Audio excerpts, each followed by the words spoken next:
Good morning, welcome to business breakfast show. ఒక భయంకరమైన భూకంపం, సునామీ తర్వాత జపాన్ దేశం మొత్తం న్యూక్లియర్ క్రైసిస్ లో చిక్కడంతో గ్లోబల్ మార్కెట్స్ ప్రస్తుతం నష్టాలతో పతనం అవుతున్నాయి. ఇన్ఫాక్ట్ హాంకాంగ్ హ్యాంగ్సెంగ్ లాంటి ఇండిసెస్ 900 పాయింట్లు అంటే 4% వరకు నష్టపోయాయి. జపనీస్ మార్కెట్స్ మరోసారి భారీగా నష్టపోయాయి. 6.5% పైగా నష్టంతో ప్రస్తుతం నిక్కీ ట్రేడ్ అవుతుంది. Same is the case with KOSPI, Strides times, Shanghai. ఈ మార్కెట్లన్నీ కూడా ఇండిసెస్ అన్ని కూడా భారీ నష్టాలతో ట్రేడ్ అవుతున్నాయి. ఎస్టీఎక్స్ నిఫ్టీ 175 పాయింట్స్ నష్టంతో 5380 దగ్గర ట్రేడ్ అవుతుంది. సో ప్రకృతి విలయతాండవం చేసిన జపనీస్ మార్కెట్స్ లో నష్టాలతో వరల్డ్ మార్కెట్స్ అన్ని కూడా అతలాకుతలం అవుతున్నాయి. సంక్షోభం నుంచి బయటపడేందుకు జపనీయులు విశ్వ ప్రయత్నం చేస్తున్నారు. అయినా కూడా నష్టం మాత్రం అపారంగా కనిపిస్తుంది. అటు ప్రాణ నష్టం, ఇటు ఆస్తి నష్టం. సో జపాన్ ఎకానమీ చాలా స్లో అయ్యే ప్రమాదం కనపడుతూ ఉండడంతో ప్రపంచంలోనే రెండవ అతిపెద్ద ఎకానమీ జపనీస్ ఎకానమీ. సో ఈ ఎకానమీ కోలుకునేందుకు కొన్ని సంవత్సరాల వ్యవధి పట్టేలా ఉంది. అందువల్లనే గ్లోబల్ మార్కెట్స్ అన్ని కూడా దీనికి నెగిటివ్ గా స్పందిస్తున్నాయి. ఇక నిన్న జపనీస్ ఉపద్రవాన్ని పట్టించుకోకుండా నిఫ్టీ మన మార్కెట్ లో 5530 దగ్గర క్లోజ్ అయింది.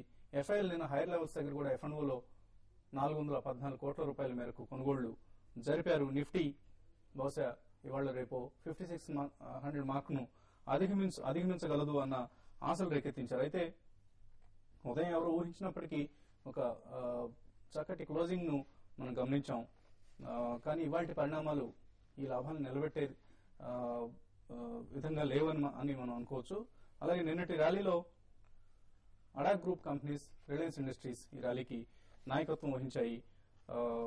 సో ఇన్ఫాక్ట్ రిలయన్స్ క్యాపిటల్ నిన్న ఒక రోజులోనే 10% లాభపడింది.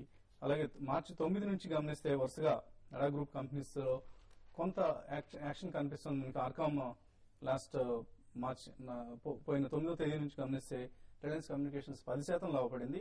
అలాగే రిలయన్స్ పవర్ 4.5%, రిలయన్స్ క్యాపిటల్ 16% వరకు కూడా లాభపడటం గమనించాం.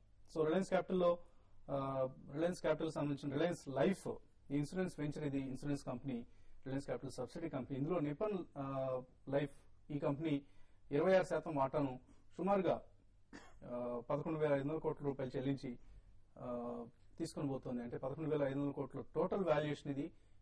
ఇందులో 26% వాటాను తీసుకుని పోతుంది నిపన్ లైఫ్ కంపెనీ అన్న వార్తలతో రిలయన్స్ క్యాపిటల్ లో చాలా స్ట్రాంగ్ ట్రేడింగ్ వాల్యూమ్స్ తో పాటు ప్రాఫిట్స్ కూడా నిన్న గమనించాం.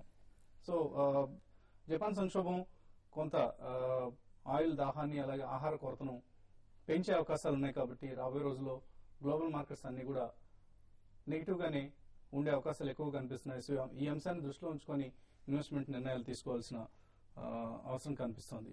సో ఈ అంశాలపై ప్రస్తుతం మనతో మాట్లాడేందుకు అనలిస్ట్ సుందర్ గారు, అలాగే రామప్రకాష్ గారు సిద్ధంగా ఉన్నారు. సో లాస్ట్ 3 months గా ఓ విధమైన కరెక్షన్ మనం గమనిస్తున్నాం. సో ఈ కరెక్షన్ ను తాత్కాలికంగా బ్రేక్ పడుతుందన్న ఆశలు నిన్న కలిగాయి. కానీ తిరిగి వాటి పరిస్థితి గమనిస్తే భారీ నష్టంతో మార్కెట్ ఓపెన్ అయ్యే అవకాశాలు కనిపిస్తున్నాయి. సో ఎక్కడ ఒక స్టెబిలిటీ వచ్చే అవకాశం ఉంది? టెక్నికల్ గా మటుకు 5400 దగ్గర లాంగ్ టర్మ్ సపోర్ట్ ఉంది, మధ్యకాలికంగా సపోర్ట్ ఉంది. మార్కెట్ డెఫినెట్ గా అక్కడ 2-3 రోజులు దానిపైన స్థిరపడితేనే మార్కెట్ పాజిటివ్ అని చెప్పాలి. సో లాస్ట్ మీరు చెప్పినట్టుగా 1 month గా కొంచెం స్టెబిలైజ్ అవుతున్న సమయంలో ముఖ్యంగా నిన్న చూస్తే 3 ప్రధానమైన పాజిటివ్ అంశాలు వచ్చాయి. ఒకటి, గవర్నమెంట్ జీఎస్టీ గురించి మేజర్ ట్యాక్స్ రిఫార్మ్స్ తీసుకుంటామని చెప్పారు. అలాగే క్రూడ్ ఆయిల్ హై నుంచి కరెక్షన్ రావడం చేశాము.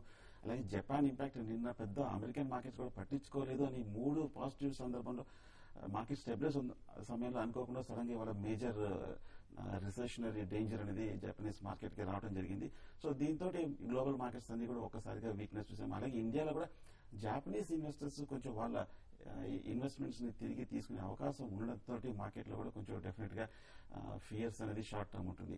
సో టెక్నికల్ గా మటుకు ఎట్టి పరిస్థితుల్లో సార్ మార్కెట్ 5400 పైన ఉన్నంతసేపు మార్కెట్ సురక్షితం చెప్పొచ్చు. ఒకవేళ 5400 కింద కనుక క్లోజ్ అయిందంటే కనుక మార్కెట్ నా ఉద్దేశం short term and even medium term కూడా వీక్నెస్ వచ్చే అవకాశం కనిపిస్తుంది. ఇన్ఫాక్ట్ లాస్ట్ 1 month గా కన్సాలిడేషన్ ఉంది కాబట్టి ఎట్ సైడ్ అయితే డైరెక్షన్ డౌన్ సైడ్ బ్రేక్అవుట్ వచ్చిందంటే కనుక ఈ 1 month సైడ్ వైజ్ అనిశ్చితి కూడా కాంపన్సేట్ చేస్తూ మేజర్ ఫాల్ కూడా వచ్చే అవకాశం ఉంది. అంటే డౌన్ సైడ్ బ్రేక్అవుట్ వస్తే. సో ఇంట్రాడేకి వస్తే కనుక గ్లోబల్ క్లోజ్ సింగపూర్ నిఫ్టీ చూస్తే 40-50 పాయింట్స్ మైనస్ లో చూపిస్తుంది. కాబట్టి 50 పాయింట్స్ 40 పాయింట్స్ కొంచెం మైనస్ లో ఓపెన్ అయ్యే అవకాశం కనిపిస్తుంది. సో ట్రేడర్స్ మటుకు ఫస్ట్ 15-20 మినిట్స్ కొంచెం అప్రమత్తంగా ఉండండి. 5450 దగ్గర చాలా స్ట్రాంగ్ సపోర్ట్ ఇంట్రాడే కనిపిస్తుంది. 5450 కింద కనుక ఒక 5 to 10 minutes ట్రేడ్ అవుతే short position high risk traders మటుకు తీసుకొని ఎంబడి 20 points target 20 points stop loss పెట్టుకొని అలాగే మార్కెట్ బాగా డిక్లైన్ అయ్యి 55 పైన కనుక కంటిన్యూస్ గా ఒక 10 minutes 15 minutes ట్రేడ్ అయిందంటే కనుక 5500 పైన లాంగ్ పొజిషన్ తీసుకొని ఎంబడి ఒక 20 పాయింట్స్ కింద స్టాప్ లాస్ పెట్టుకోవాలి. బట్ మార్కెట్ ఏదైనా సరే నా ఉద్దేశం షార్ట్ టర్మ్ కొంచెం కన్సాలేషన్ ఉంటుంది, ఫ్రెష్ కన్సర్న్స్ రావడంతో సో లాంగ్ ట్రేడర్స్ అందరూ కూడా కొంచెం అప్రమత్తంగా ఉంటే మంచిది అనిపిస్తుంది. అలాగే జపాన్ ట్రాజడీ కారణంగా బంగారం ధరలు బాగా పెరిగాయి. నిన్న కూడా $14.25 దగ్గర ఔన్స్ బంగారం క్లోజ్ కావడం గమనించి comics commodities exchange New York mercantile exchange లో ఒక దశలో $14.33 కూడా టచ్ చేసింది. బహుశా రాబోయే రోజుల్లో బంగారం ధర మరింత లాభపడే అవకాశం కనిపిస్తుంది. సో ఎప్పటికప్పుడు మనం అడ్వైస్ చేస్తూనే ఉన్నాం, బంగారాన్ని ఒక హెడ్జింగ్ అసెట్ గా మీ పోర్ట్ఫోలియోస్ లో తప్పకుండా జాయిన్ చేసుకోండి, పోర్ట్ఫోలియోస్ లో తప్పకుండా చేర్చుకోండి అంటూ. అలాగే mutual fund market of course అతీతం కాదు వీటన్నిటికీ, అది కూడా సఫర్ అవుతూనే ఉన్నట్లుంది. అందుకోసమే మనం మ్యూచువల్ ఫండ్స్ ఎప్పుడైనా ఒక ఇన్వెస్ట్మెంట్ సొల్యూషన్ అంటే బేసికల్ గా లాంగ్ టర్మ్ గోల్స్ కింద చూసుకుంటే మాత్రం మనకు రెగ్యులర్ గా అడ్వైస్ చేస్తూనే ఉన్నాం ఒక అసెట్ అలొకేషన్ కింద చూసుకోవాలని తప్పకుండా. లాస్ట్ 3 months 6 months చూడండి, మీరు ఇంట్రెస్ట్ రేట్స్ పెరుగుతున్నాయి అండ్ ప్రాబ్లీ ఇన్ఫ్లేషన్ కూడా పెరుగుతున్నట్టున్నాయి, ఇంట్రెస్ట్ రేట్స్ పెరుగుతున్నాయి. సో లాస్ట్ 6 months ఎవరైతే డెట్ ఫండ్స్ లో ఇన్వెస్ట్ చేశారో probably they have got a positive returns. అదే ఈక్విటీ ఫండ్స్ లో చూసుకుంటే నెగటివ్ రిటర్న్స్ ఉన్నాయి. అందుకోసం స్ట్రాంగ్ గా లాస్ట్ 3 months నుండి గ్రాడ్యువల్ గా ఒక స్టాగర్డ్ ఇన్వెస్ట్మెంట్ గా చూసుకుంటే మాత్రం బాగుంటుంది. లైక్ లంసమ్ పెట్టే బదులు సిస్టమేటిక్ ట్రాన్స్ఫర్ ప్లాన్ కానివ్వండి, సిస్టమేటిక్ ఇన్వెస్ట్మెంట్ ప్లాన్ కానివ్వండి మనం స్ట్రాంగ్ గా రికమెండ్ చేస్తున్నాం. ఎవరైతే చేశారో ఇది probably they are better off than lump sum investments. ఎందుకంటే లాస్ట్ 1 year రిటర్న్ తీసుకున్నా కూడా మీకు almost negative returns mutual funds లో, ఎందుకంటే రోలింగ్ రిటర్న్స్ మనం చేసుకుంటే ఎగ్జాక్ట్ ఈ ఇయర్ నుండి 1 year బ్యాక్ ఇన్వెస్ట్ చేసిన వాళ్ళు కూడా ఆల్మోస్ట్ నెగటివ్ రిటర్న్స్ లో ఉన్నారు. కాబట్టి systematic transfer plan, systematic investment plan ద్వారా మీరు మ్యూచువల్ ఫండ్స్ లో ఇన్వెస్ట్ చేసుకుంటే probably in next 3 years 5 years you out beat probably one time investment. So that is still what we strongly suggest is systematic investment, systematic transfer plan. కానీ lump sum ఎవరైతే చేసుకుంటున్నారో probably కొంచెం asset allocation చేస్తే బాగుంటుంది. Equity probably 65% కాకుండా debt 65%, 35% equity. So gradual ఒక market correction లో ఉన్నప్పుడు ఈక్విటీ అలొకేషన్ పెంచుకుంటూ వెళ్తే బాగుంటుంది. So that is I think probably the best way of looking at current scenario.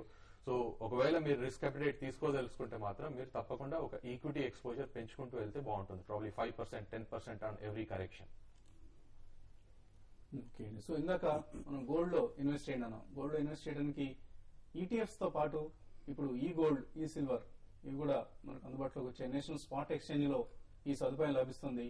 So ఇటువంటి అంశాలు, కమాడిటీస్ సంబంధించిన అంశాలను ఇవాటి నుంచి మనం మధ్యాహ్నం బిజినెస్ లంచ్ కార్యక్రమంలో కమాడిటీస్ పై కూడా విశ్లేషణ అందించే ప్రయత్నం చేస్తున్నాం. సో ఆర్ఎల్పి సెక్యూరిటీస్ కి సంబంధించిన ఎక్స్పర్ట్ మనతో పాల్గొనబోతున్నారు.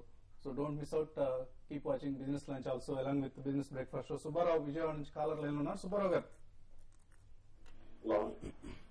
చెప్పండి. సుబ్బారావు గారు హలో, నమస్కారం గారు. నమస్తే. నమస్తే, గుడ్ మార్నింగ్.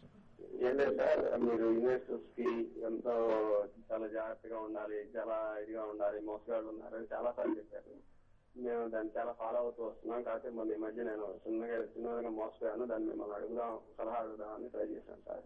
ఒక 8 నెలల క్రితం నేను ఈ HMTVలో సుకుమార్ గారు అని ఒక అనలిస్ట్ వస్తారు. ఆయన థినేటర్ కొనమని మాకు ఇది ఉంది, దానికి న్యూస్ ఉంది, కొనండి అని 1 లక్ష షేర్లు $33 త్రినేత్ర ఇన్ఫ్రా. ఓకే అండి. అది ఎలా అంటే మాకు నాకు ఇక్కడ బ్రోకింగ్ ఆఫీస్ ఉంటే బ్రోకింగ్ ఆఫీస్ లో మేనేజర్ ద్వారా మాట్లాడిచ్చి, అసలు నాకు ఆయన పరిచయం లేదండి, ఆ మేనేజర్ ద్వారా నాకు మాట్లాడిచ్చి ఆయన ఫ్రెండ్స్ అంటే ఆయన మాట్లాడిచ్చి మీకు పెరుగుతుంది, 6 నెలల్లో డబుల్ అవుతుంది, నాకు 40% మీకు 60% అని చెప్పారు. మరి కొంచెం నమ్మేసి కొన్నానండి. కొన్న తర్వాత వాళ్ళు చెప్పినట్టుగానే రిలయన్స్ క్యాపిటల్ దాంట్లో స్టేక్ తీసుకుందని ఒక న్యూస్ వచ్చిందండి. 3 నెలలకి $60 రిలయన్స్ క్యాపిటల్ కొన్నదని న్యూస్ వచ్చింది. చూశారండి, పెరిగింది, ఇంకా పెరుగుతుందని అన్నారండి. నేను అన్నాను 33లో కొన్నాం కదా, 60లో అమ్మేద్దామని నేను అన్నానండి. అంటే కాదు 60లో అమ్మడానికి వీలేదు, 78 నేను ఎగ్జిట్ ఇస్తాను, మీరు మార్కెట్లో అన్ని పడిపోతుంది ఒక్కసారే, మీరు అమ్మద్దు అని అన్నారు. అనేప్పుడు ఇప్పుడేమో లోయర్ సీలింగ్ పడిపోతూ వస్తుంది, అడిగితే మాకు సంబంధం లేదన్నారు. దీని గురించి ఎవరికైనా కంప్లైంట్ చేయగలనా, నాకేమో న్యాయం తెలుస్తుందా? ఇటువంటి వాటికి ఏమి కంప్లైంట్ చేయడానికి ఏమి ఉండదండి. ఇన్ఫాక్ట్ బహుశా సుకుమార్ గారు చేసి ఉండకపోవచ్చండి. మీ మధ్యలో ఎవరినైతే మీరు నమ్మారో, బ్రోకర్ని ఎవరినైతే నమ్మారో ఆయన చేసి ఉండొచ్చు. సుకుమార్ గారు మనకు వ్యక్తిగతంగా తెలుసు, he's a nice person.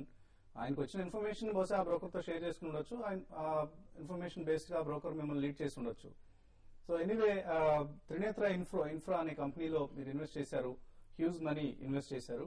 So Trinetra infra పరిస్థితి ఏంటి? సో ఫండమెంటల్ గా పెద్ద స్ట్రాంగ్ గా లేదండి. లాస్ట్ 5 years గా 4 or 5 crores మనం నెట్ ప్రాఫిట్ చూస్తున్నాము. ఈక్విటీ చూస్తే తక్కువగానే ఉంది, 6 crores లోనే. అలాగే న్యూస్ లో కూడా చాలా పాజిటివ్ గానే ఉందండి. మరి ఎందుకు పడిందో మరి మార్కెట్ లో బేరిష్ ట్రెండ్ తో పాటు ఈ స్టాక్ కూడా పట్టడం జరిగింది. రిలయన్స్ క్యాపిటల్ ఈ స్టాక్ లో మేజర్ కొంచెం స్టేక్ తీసుకోవడం నిజమే. అలాగే మేజర్ సిటీస్ అన్నింటిలో 4-5 సిటీస్ లో 3-star హోటల్స్ కూడా కన్స్ట్రక్షన్ చేస్తున్నారు. హైదరాబాద్, కాకినాడ, విజయవాడ, బెంగళూరులో. బట్ ఫండమెంటల్ చూస్తే ఆ సిటీస్ కొంచెం వీక్ గానే కనిపిస్తుంది. కొంచెం కాషియస్ గానే ఉంటుంది. ఓకే అండి. అలాగే మన థరో రీసెర్చ్ మనం చేసుకోవాలని ఎట్లా కూడా మనం చెప్తూ ఉంటాం. ఎవరో చెప్పారని చెప్పేసి కొనేసి తర్వాత బ్లేమ్ ని వాళ్ళ మీద నెట్టడం కూడా కరెక్ట్ పద్ధతి కాదు. ఈ స్టాక్ మార్కెట్స్ లో మనం పెట్టే పెట్టుబడి మొత్తానికి కూడా జవాబుదారీతనం కావచ్చు, బాధ్యత కావచ్చు, పూర్తిగా మన మీద ఉంటుందండి. జస్ట్ రాంప్రకాష్ గారు, సుందర్ గారు, లేకపోతే కుటుంబరావు గారు చెప్పారు కదా అని చెప్పేసి బ్లైండ్ గా మాత్రం ఎప్పుడు ఇన్వెస్ట్ చేయొద్దు. మీ వైపు నుంచి కూడా మీరు పూర్తిగా సమాచారాన్ని నిర్ధారించుకున్న తర్వాతే, సాధ్యమైనంత రీసెర్చ్ చేసిన తర్వాతే ఇన్వెస్ట్మెంట్ డెసిషన్స్ తీసుకోండి. ఎందుకంటే ఇదంతా మన కష్టార్జితాన్ని మార్కెట్స్ లో పెడుతున్నాం కాబట్టి ప్రతి పైసాని కాపాడుకోవాల్సిన బాధ్యత పూర్తిగా మన మీద ఉంటుంది. ఇప్పుడు చిన్న బ్రేక్ తీసుకున్నాం.